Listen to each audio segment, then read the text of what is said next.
కేసీఆర్ అలా పక్కకు చెరగ్గానే కరెంటు కాటగలిసింది. రైతు బంధు రామ్ రామ్ అయింది. చివరికి విత్తనాలకు కూడా దిక్కులేని పరిస్థితి ఇవాళ రాష్ట్రంలో నెలకొని ఉంది. సాగు చేసే అన్నదాతకు కనీసం విత్తనాలు కూడా ఇవ్వలేని దౌర్భాగ్య స్థితిలో ఉంది కాంగ్రెస్ సర్కార్. ఖరీఫ్ సాగు కోసం విత్తనాలు లేక అన్నదాతలు అరిగోస పడుతున్నారు. సీడ్స్ కోసం ప్రాణాలను సైతం పణంగా పెడుతున్నారు. రోజుల తరబడి గంటల తరబడి విత్తనాల కోసం క్యూ లైన్లలో వేచి చూసి విసిగెత్తిపోతున్నారు. ఓపిక నశించి ప్రభుత్వాన్ని నిలదీస్తే రైతన్నల మీద పోలీసులు కర్కశంగా లాఠీలు ఝులిపిస్తున్నారు. పోలీసులు ప్రభుత్వం వ్యవహరిస్తున్న తీరుపై తెలంగాణ రైతాంగం కన్నెర్ర చేస్తోంది. విత్తనాలు ఇస్తారా లేదా చావమంటారా అంటూ అన్నదాతలు ఆవేదన వ్యక్తం చేస్తున్నారు. పెట్రోల్ బాటిళ్లు, పురుగుమందు డబ్బాలు చేతబట్టుకుని విత్తన కేంద్రాల దగ్గర ఆందోళనలు చేపడుతున్నారు. రైతులు ప్రాణాల త్యాగానికి సైతం తెగిస్తున్నప్పటికీ రేవంత్ సర్కార్కు కనీసం చీమ కుట్టినట్టయినా లేదు. ఇదెక్కడి దుర్మార్గపు ప్రభుత్వమని యావత్ తెలంగాణ సమాజం భగ్గుమంటోంది.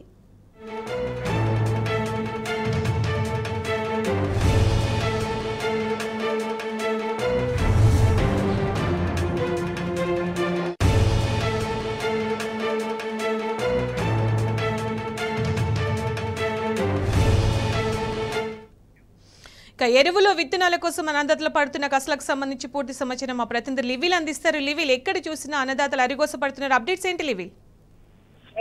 గత తెలంగాణ రాష్ట్రం ఏర్పడిన తర్వాత వ్యవసాయం దండగా కాదు పండుగలా కొనసాగింది. కానీ వాళ్ళ కాంగ్రెస్ ప్రభుత్వం వచ్చిన తర్వాత 5.5 నెలల్లోనే వ్యవసాయం అంతా పురోగమన స్థితికి చేరుకుంది. ఈనాడు ఏదైతే వలస పాలనలో రైతులు ఇబ్బంది పడ్డారో అదే విధంగా కూడా ఇవాళ రైతులంతా కూడా ఇబ్బంది పడుతున్న పరిస్థితి కనిపిస్తుంది. ఇప్పటి వరకు కూడా కనీసం ప్రభుత్వానికి చీమ కుట్టినట్టు కూడా అనిపించడం లేదు. ఎక్కడ చూసినా విత్తనాల కోసం క్యూ లైన్లు కట్టాల్సిన పరిస్థితి ఏర్పడింది. క్యూ లైన్ లో నిల్చోలేక చెప్పులు సైతం లైన్ లో పెట్టి నిల్చోవాల్సిన పరిస్థితి ఇలా రైతు ఏర్పడింది. ఇవాళ ఆల్రెడీ రోహిణి కార్తీ ప్రవేశించింది. అయినప్పటికీ కూడా ఎక్కడ కూడా విత్తనాలు అందక రైతులను అరికోస పడుతున్న పరిస్థితి వాళ్ళ తెలంగాణ రాష్ట్రంలో దాపరించింది. వాళ్ళ గత 15-20 రోజుల నుంచి రాష్ట్ర వ్యాప్తంగా కూడా విత్తనాల కోసము రైతులు ఆందోళన చేస్తున్నా కనీసం ప్రభుత్వం పట్టించుకున్న పాపాన పోవడం లేదు. ఒక వ్యవసాయ శాఖ మంత్రి కనీసం సమీక్ష చేసిన దుస్థితి వల్ల తెలంగాణ రాష్ట్రంలో లేదు. అంటే ఇవాళ తెలంగాణ రాష్ట్ర రైతాంగానికి ఏం కావాలో ఇవ్వలేని పరిస్థితిలో కాంగ్రెస్ ప్రభుత్వం ఉందని చెప్పకనే తప్పదు. ఖచ్చితంగా ఇవాళ ఆదిలాబాద్ నుంచి మొదలు పెట్టుకుంటే ఇవాళ అలంపూర్ వరకు కూడా రైతులు విత్తనాల కోసం బారోతీరిన పరిస్థితి కనిపిస్తుంది. కనీసం ఎరువు కింద వాడే జీళ్ళ విత్తనాలను కూడా సరఫరా స్థితిలో ఇవాళ కాంగ్రెస్ ప్రభుత్వం ఉంది.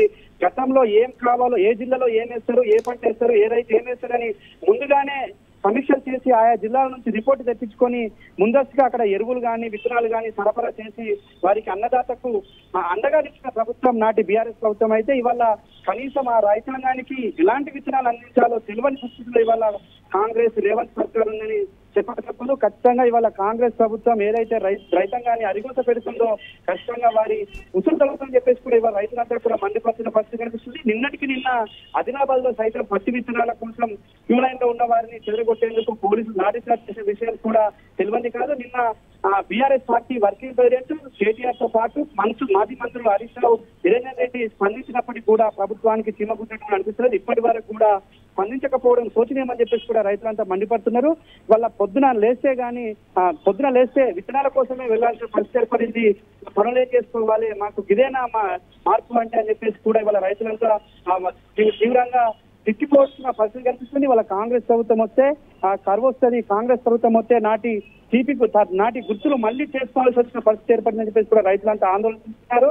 వాళ్ళ రైతుల ఆందోళన కనీసం దిగలేకపోయిన ప్రభుత్వం కనీసం వారికి కావాల్సిన విత్తనాలను కూడా అందించలే స్థితిలో ఉంది. ఇప్పుడే ఇట్లుంటే రేపు వానలు స్టార్ట్ అయ్యాక వ్యవసాయాన్ని విత్తుకునే సమయంలో వీరు విత్తనాలు ఏం సరఫరా చేస్తారు అని చెప్పేసి కూడా రైతులంతా మండిపడుతున్నారు. అయితే కృత్రిమ విత్తనాల కొరత సృష్టించి నకిలీ విత్తనాలు దళారులకు వీళ్ళు చేదోడు వాడిగా ఉండడం వల్లనే ఇవంతా కూడా జరిగిందని చెప్పేసి కూడా రైతులంతా మండిపడుతున్నారు. ఒకవేళ దళారులకు ఇట్లా మోసపోతే మరి పంటంతా మోసపోవాల్సి వస్తుంది. పెట్టుబడి మోసపోయి మళ్ళా రైతులు ఎన్నెండు డబ్బులు పట్టుకొని కావాల్సిన గత వస్తుందని చెప్పేసి కూడా రైతులంతా తీవ్ర ఆందోళన చెందుతున్నారు. ఖచ్చితంగా ఇప్పటికైనా ప్రభుత్వం మేల్కొలవాలి.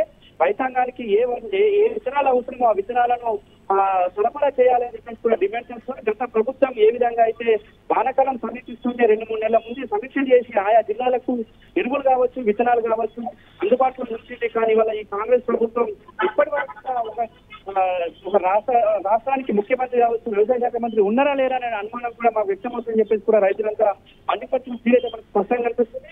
మమ్మల్ని చావమంటారా, విత్తనాలు సరఫరా చేస్తారా అని చెప్పేసి ఇవాళ ఎక్కడికక్కడ నిరసన చేస్తున్న పరిస్థితి చూస్తే స్పష్టంగా అర్థమవుతుంది. ఖచ్చితంగా ఇవాళ కాంగ్రెస్ ప్రభుత్వం మరోసారి 2014 ఏ విధంగా ముందుందో ఆ పరిస్థితి మళ్ళీ యథావిధిగా కొనసాగుతుందని మాత్రం మనసారి స్పష్టమైన సునీత.